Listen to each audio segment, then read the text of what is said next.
contrast drills.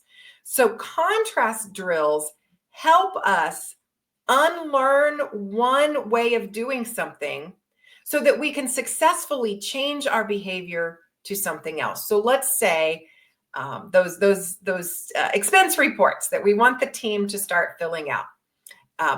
Accounting has always had you do an Excel sheet and you put this information in this column and this information in that column, and then you hit tab and you went to the next sheet. Well, now they want you to put information in a different column and then switch it over here. And then, like just a small change in how you use it.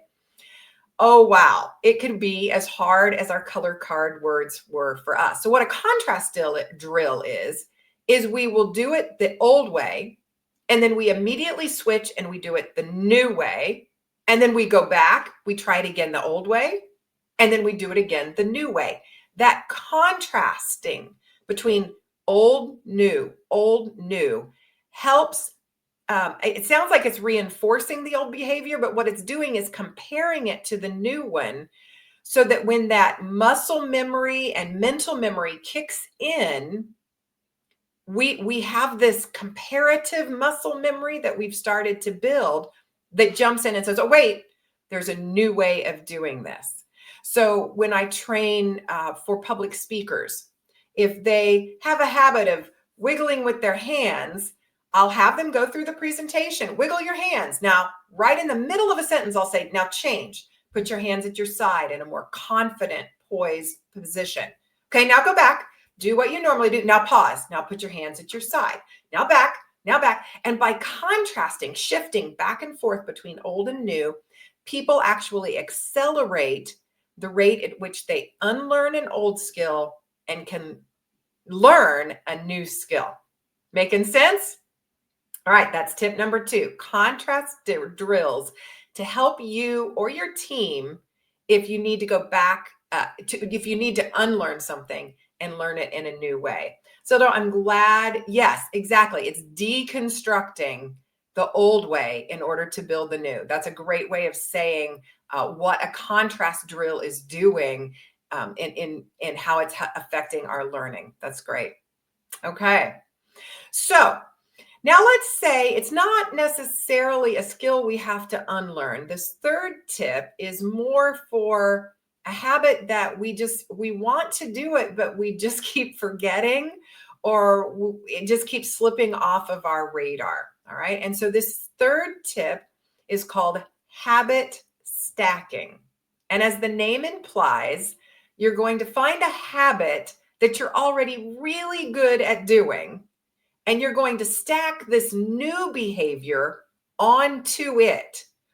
I think this could be a really fun exercise for you and your teams, or even during your one-on-ones, because it allows you, first of all, to identify what are those habits, those workplace habits that we're already really good at doing.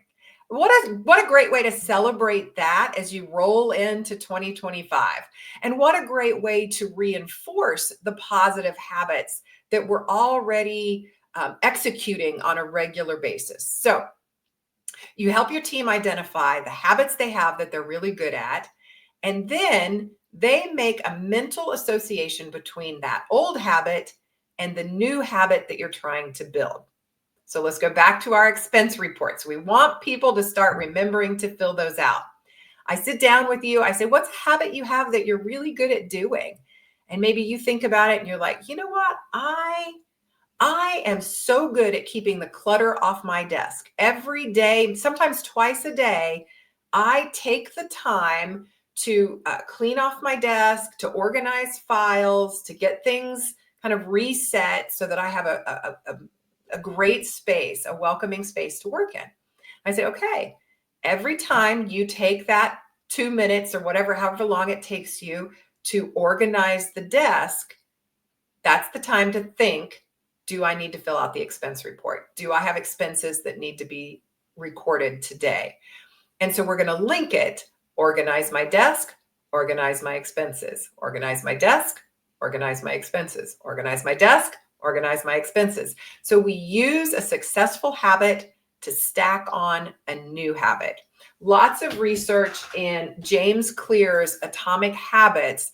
And you can see I've just read this book a million times. I have notes and tabs and scribble all through it because I've read it and reread it and reread it.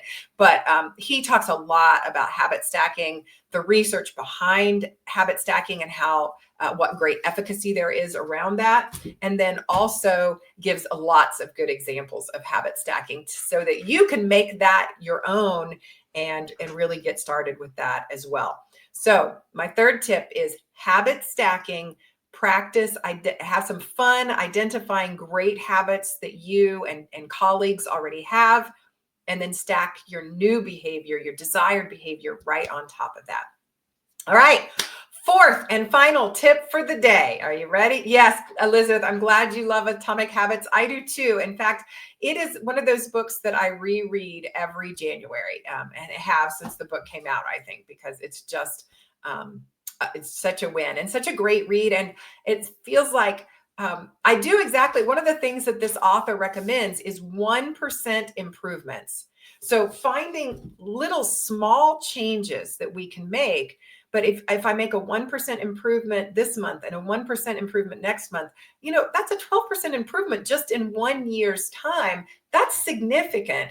And so by rereading the book, I pick up one new a habit building strategy each year, it seems like, and use it to my advantage each year, just incremental though. If you try to do everything in the book all at once, you'll probably just overwhelm yourself. So be good about just consistent about finding one that seems really appropriate for you this year and making that your new practice for at least a month or two.